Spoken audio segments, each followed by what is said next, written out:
నమస్తే మంది రామారావు గారు, వెల్కమ్ టు ఐకాన్ పాలిటిక్స్. నమస్తే అండి. ఎస్ సార్, ఇప్పుడు తల్లికి వందనం కింద గతంలో సూపర్ సిక్స్ ఏదైతే హామీలు ఏదైతే ఉన్నాయో అందులో తల్లికి వందనం కూడా అది వన్ ఆఫ్ ది హామీ.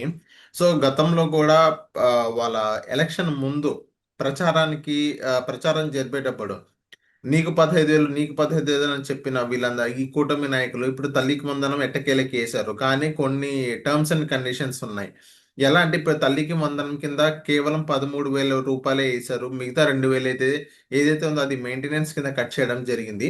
కానీ ఇక్కడ మనం చూసుకున్నట్లయితే గతంలో లోకేష్ గారు కూడా తన యువగలం పాదయాత్ర సందర్భంగా లోకేష్ గారు ఏమన్నారంటే ఈ సైకో జగన్ తల్లి అమ్మ ఒడి కింద స్కూల్ మెయింటెనెన్స్ డబ్బులు కూడా కట్ చేస్తున్నాడని చెప్పిన లోకేష్ గారు మళ్ళీ ఇప్పుడు అవును. వాళ్ళ గవర్నమెంట్ వచ్చిన తర్వాత వాళ్ళు చేసేది ఏంటి సార్? వాళ్ళు చేసే సంసారం వీళ్ళు చేసే వ్యభిచారం అన్నట్టుగానే వీళ్ళందరూ మాట్లాడుతున్నారు. సో దాని పట్ల మీరేమంటారు? అంటే చంద్రబాబు నాయుడు చేస్తున్నది సంసారమే. సంసారంలో ముందు వెనుకలు చూస్తారు. వ్యభిచారంలో అప్పటికి ఏ విధంగా ఇన్స్టాంట్ కాఫీ లాగా ఇన్స్టాంట్ వర్క్స్ చేస్తారన్నమాట. ఇన్స్టాంట్గా పబ్లిక్ నోరు ఇప్పకుండా ఏదో తాయిలాలు ఇచ్చి నోరు మూయించి 5 సంవత్సరాల కాలాన్ని కాలగర్భంలో కలిపేశారు వైసీపీ పార్టీ వాళ్ళు. అది వ్యభిచారం అవుతుంది. నువ్వు ప్రజలకు ఏం మిగిల్చావయ్యా? పరిశ్రమలు మిగిల్చావా? అన్ఎంప్లాయ్మెంట్కి ఏమో ఆ ప్రాబ్లం సాల్వ్ చేసావా? రైతులకు ఏమైనా మంచి అవకాశం కల్పించావా? గిట్టుబాటు ధరించావా? వైద్య రంగంలో ముందుకెళ్ళావా? మెరిట్ స్టూడెంట్స్ని ఫారెన్ పంపించడంలో ఒక స్టూడెంట్ని పంపించావా? వీళ్ళు వేయడానికి, మాలాంటి ప్రజలు వేయడానికి చాలా ప్రశ్నలు ఉన్నాయి. కనుక సంసారంలో చేయాలి, వ్యభిచారంలో చేయాలి. వాళ్ళు చేసేది సంసారం కాదు. ఎవరు కళ్ళు మూసిపోయి డబ్బులు ఎవరు ఇస్తారండి? ఈజీ మనీ వచ్చిన వాడే డబ్బులు ఇస్తారు. ఈజీ మనీ రాకుండా కాయ కష్టం చేసి సంసారం చేసేవాళ్ళు సర్దుకుంటారు. మరి పెద్దోడు ఫీజు కట్టేస్తే చిన్నోడు మాట ఏమిటి, అమ్మాయి మాట ఏమిటి, ఇవన్నీ చూసుకుంటారు కదా. అందరికీ కూడా ఏ ప్రాబ్లం లేకుండా వాళ్ళకి వాళ్ళ భవిష్యత్తుని దృష్టిలో పెట్టుకొని చేసేదాన్ని సంసారం అంటారు. గనక తెలుగుదేశం పార్టీ వాళ్ళు చంద్రబాబు నాయుడు చేస్తున్న పనిని నేను సంసారమే అంటాను. కానీ వైసీపీ పార్టీ చేసింది వ్యభిచారం. వాళ్ళకి శాఖలు తెలియవు, శాఖల తాలూకు విధులు తెలియవు. వాళ్ళు ఏ మినిస్టరో ఏమి చేశారో తెలీదు. ఒక్కరిని చెప్పండి. ఒక్క మినిస్టర్ని వాళ్ళ శాఖ ఏమిటి, దాని తాలూకు చరిత్ర ఏమిటో చెప్పండి. అందువల్ల వాళ్ళు చేసింది వ్యభిచారం. డబ్బులు రావడం, పంచుకోవడం. దోచుకో పంచుకో అంటాడు చూసారా? కేవలం వాళ్ళు చేస్తున్న పాటనే పదే పదే మన జగన్మోహన్ రెడ్డి గారు అంటుంటారన్నమాట. ఆనందంగా దాచుకో పంచుకో. వాళ్ళు పంచుకున్నారు, దాచుకున్నారు. కొండల్ని కబ్జా చేశారు. నిధులన్నింటినీ కూడా మాఫీ చేసేసారన్నమాట. స్కామ్ చేసి పారేశారు.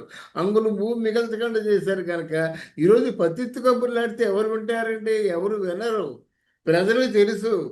ప్రజలు పక్క చెప్తున్నారు కదా, వాడు వచ్చిన తర్వాత కొంచెం 3 పూట్ల అన్నం తింటున్నాం. అమరావతి పనుల్లో స్టార్ట్ అయ్యాయి. ప్రతి ఒక్కడు బిజీగా ఉన్నాడు. 3 పూట్ల అన్నం తింటున్నామండి, రోడ్ల మీద తిరగలుగుతున్నామండి, యాక్సిడెంట్లు లేవండి, పిల్లలు చదువుకుంటున్నారండి. పై దేశాలు వెళ్ళే వారు కూడా ఆనందంగా ఇప్పుడు చదువుకుంటున్నారండి. మీకు ఎడ్యుకేషన్లో రేటింగ్ చూసారా? మునపటి కంటే ఇప్పుడు రేటింగ్ చాలా ఎక్కువైంది. చాలామంది చాలా అంటే డెవలప్మెంట్, వృద్ధి రేటు ఎక్కువైంది, స్టాండర్డ్స్ రేటు కూడా ఎక్కువైంది. అందరికి కూడా ఒక 600 మార్కులకి 550 పైనే వచ్చాయన్నమాట. ఒక కొత్త నూతన ఉత్సాహం మొదలైంది ఇవన్నీ అన్నమాట. కరెక్టే సార్. ఇప్పుడు నేనేమంటున్నానంటే కరెక్టే మీరు చెప్పేది. కానీ 15,000 ఏదైతే ఆయన చెప్పిన ఏదైతే పాట పాడారో తల్లికి వందనం కింద ప్రతి ఒక్కళ్ళ స్టూడెంట్ కి 15,000 వేస్తా అన్నారు, 15,000 అందరికి వేస్తున్నారు. కానీ ఈ 2,000 కట్ చేయడం అనేది ఎంతవరకు కరెక్ట్? ఈ 2,000 కట్ చేస్తామని చెప్పి గతంలో ఆయన ప్రచారం కింద వాళ్ళు ఏం చెప్పలేదే. చెప్పింది ఒకటే ఒక మాట 15,000 కూడా వాళ్ళు సరిగ్గా వేయలేని పరిస్థితి. దీన్ని బట్టి మనం అర్థం చేసుకోవచ్చు ఇది ఫెయిల్యూర్ గవర్నమెంట్ అని చెప్పి వైసీపీ వాళ్ళు అంటున్నారు. మీరేమంటారు?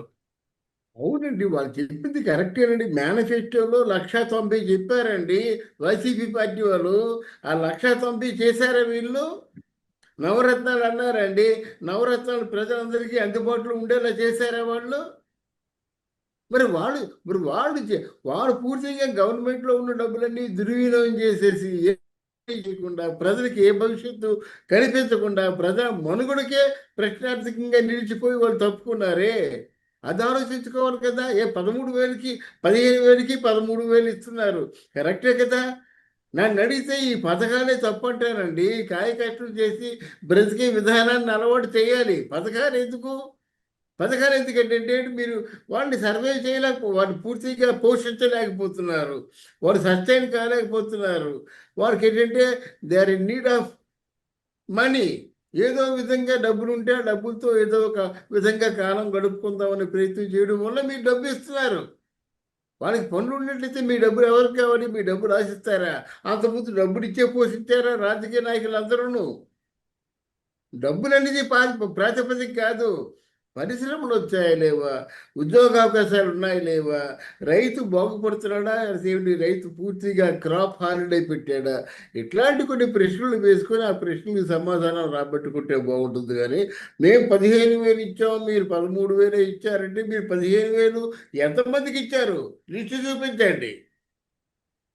విశాఖపట్నం లాంటి సిటీలో 4-5 ఒక కార్పొరేటర్లు కొంచెం బలంగా ఉంటే వాళ్ళకి ఇచ్చారు, అది కూడా మీ కార్యకర్తలకు ఇచ్చారు, మిగతా వాళ్ళకి ఇవ్వలేదు కదా.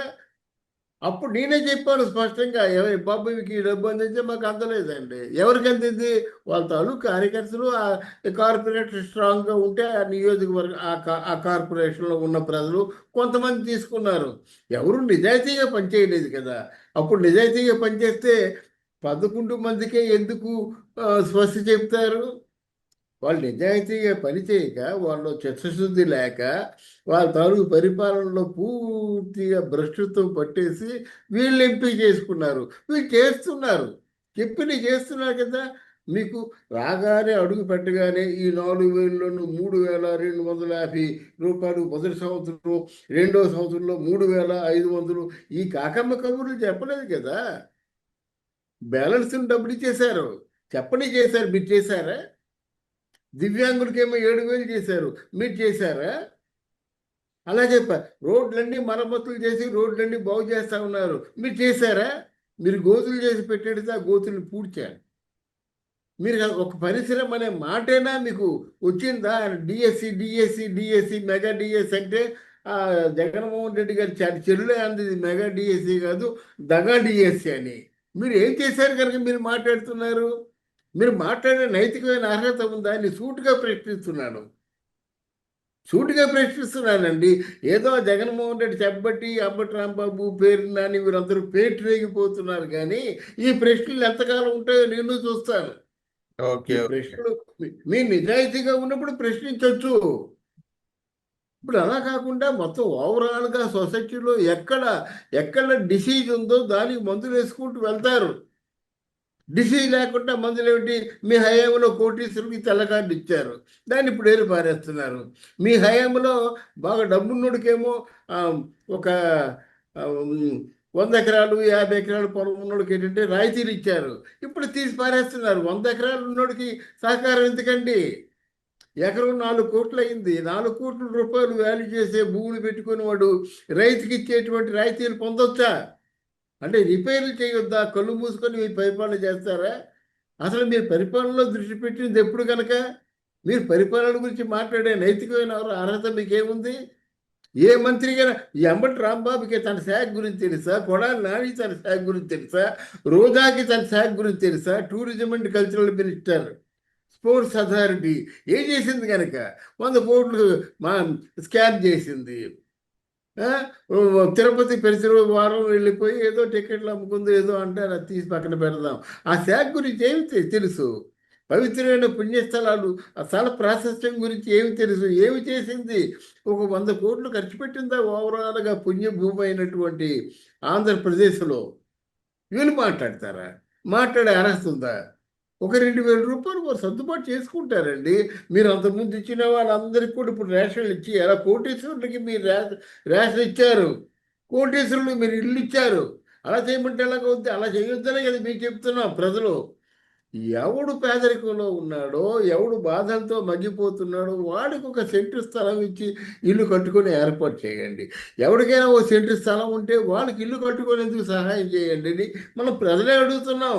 వీళ్ళు అడగడం, ప్రజలు అడుగుతున్నారు. ప్రజలు అడిగిన దాన్ని వాళ్ళు శిరసా వహిస్తున్నారు. ఓకే వాళ్ళు ఆ ఏర్పాటు చేస్తున్నారు.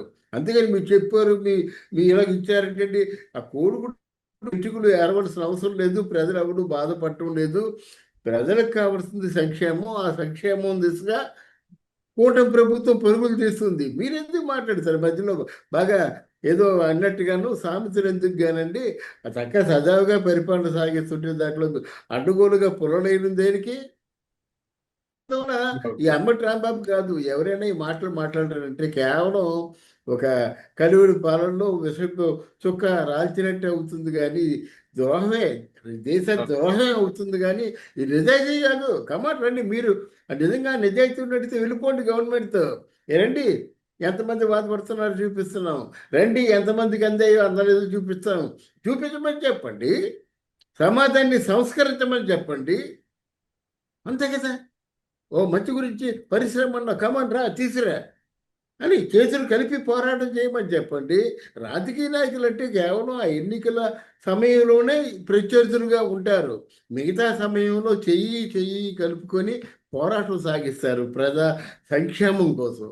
ఆ విషయం మర్చిపోతే ఎలాగా? Okay okay. So thank you అవును. మైకాన్ పాలిటిక్స్ వచ్చినందుకు.